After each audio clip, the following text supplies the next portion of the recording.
അല്ല, തവനൂർ സീറ്റിൽ പിന്നെ കോൺഗ്രസ് പാർട്ടിക്കകത്ത് പല ലീഡേഴ്സും സജസ്റ്റ് ചെയ്തൊരു മണ്ഡലമായിരുന്നു തവനൂര്. ആ, പിന്നെ ഒരുപക്ഷെ എനിക്ക് ആപ്റ്റ് ആയിട്ടുള്ളൊരു മണ്ഡലമായിരുന്നു. പക്ഷേ അറിയാലോ, നമുക്ക് തെരഞ്ഞെടുപ്പാണ്, സ്വാഭാവികമായിട്ടും പല ഫോർമുലകളുണ്ടാവും.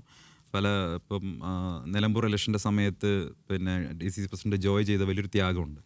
സ്വാഭാവികമായിട്ടും പാർട്ടിക്ക് അത് കാണാതെ പോകാൻ സാധിക്കില്ല. ജോയിനെ പോലെ ഒരാൾക്ക് സീറ്റ് കൊടുക്കുക എന്നുള്ളത് കോൺഗ്രസ് പാർട്ടി ചെയ്യേണ്ട കാര്യമാണ്. അപ്പോൾ അദ്ദേഹത്തിനെ അക്കോമഡേറ്റ് ചെയ്യേണ്ടി വന്നു. സ്വാഭാവികമായിട്ടും ആ, ചില മുന്നണിക്കകത്ത് ചില സമവാക്യങ്ങളൊക്കെ അറിയാലോ, ആ സമയത്ത് നടന്ന ചർച്ചകൾ അറിയാലോ. അപ്പം ജോയ് ക്യാപ്റ്റായിട്ടൊരു സീറ്റ് കൊടുക്കേണ്ടത് മലപ്പുറം ജില്ലയിൽ കൊടുക്കാൻ തവനൂർ മാത്രമേ ഉണ്ടായിരുന്നുള്ളൂ. അപ്പോൾ അത് അദ്ദേഹത്തിന് കൊടുക്കേണ്ടി വന്നതാണ്. അത് പാർട്ടിയുടെയോ അതല്ലെങ്കിൽ അത് വേറെ ആരുടെയെങ്കിലും പ്രശ്നം കൊണ്ടല്ല, അത് അങ്ങനെ സംഭവിച്ചു പോയൊരു കാര്യമാണ്. കോൺഗ്രസിലെ സന്ദീപ് വാര്യർ ഏത് പക്ഷമാണ്? KC പക്ഷമാണോ, VD പക്ഷമാണോ, Chennithala പക്ഷമാണോ? ഞാൻ രാഹുൽ ഗാന്ധിയുടെ പക്ഷമാണ്. ആര് മുഖ്യമന്ത്രി ആവണമെന്നാണ് ആഗ്രഹം? കോൺഗ്രസ്സുകാരെ മുഖ്യമന്ത്രിയാവണമെന്നാണ് ആഗ്രഹം.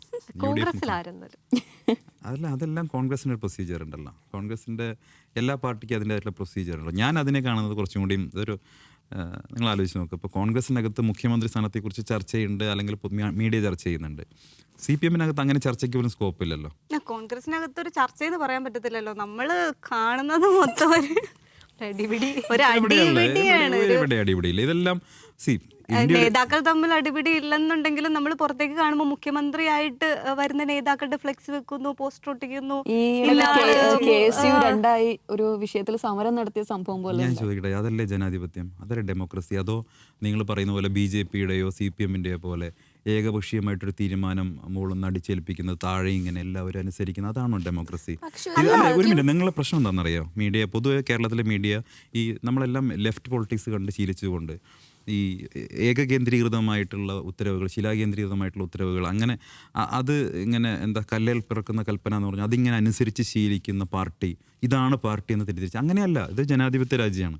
വിവിധ അഭിപ്രായങ്ങളുണ്ടാവും, വിവിധ താല്പര്യങ്ങളുണ്ടാവും, വിവിധ സ്റ്റേക്ക് ഹോൾഡേഴ്സ് ഉണ്ടാവും, അവരെ ഇഷ്ടപ്പെടുന്ന ആളുകളുണ്ടാവും, അവർ തമ്മിൽ അഭിപ്രായ പ്രകടനങ്ങളുണ്ടാവും.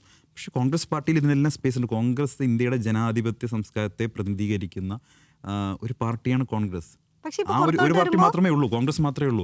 അതുകൊണ്ട് തന്നെ കോൺഗ്രസിനകത്ത് ഇത്തരം പ്രയാസങ്ങൾ അങ്ങോട്ടും ഇങ്ങോട്ടും ഉള്ള ഒരു പക്ഷേ ആഗ്രഹിക്കുന്ന ആളുകൾക്ക് അവർ താല്പര്യങ്ങൾ പ്രകടിപ്പിക്കാനുള്ള സ്പേസ് ഉണ്ട്. ഇലക്ഷൻ കഴിഞ്ഞ് കോൺഗ്രസിന് പ്രോസസ്സ്, ഒരു ഡെമോക്രാറ്റിക് പ്രോസസ്സ് ഉണ്ട്. അതിന്റെ അവസാനം ഒരു തീരുമാനം വരും. ആ തീരുമാനത്തെ എല്ലാവരും അംഗീകരിക്കും. ഇലക്ഷൻ കഴിഞ്ഞാല് അപ്പൊ ഈ ഇലക്ഷന് തെരഞ്ഞെടുപ്പ് റിസൾട്ട് വരുന്നതിന് മുന്നേ തന്നെ ഒരു തമ്മിലടിക്കാനുള്ള സ്പേസ് അവിടെ ഉണ്ടാവുക എന്ന് പറയുന്നത് തമ്മിലടിയല്ലോ. അതെങ്ങനെ തമ്മിലടിയാണല്ലോ? എവിടെ അടിക്കുന്നത്? അതൊരു ഡെമോക്രസിയുടെ ഭാഗമായിട്ടുള്ള ചർച്ചകളല്ലേ? അതല്ലെങ്കിൽ അതിന്റെ ഭാഗമായിട്ടുള്ള അഭിപ്രായ പ്രകടനങ്ങളല്ലേ? അതിൽ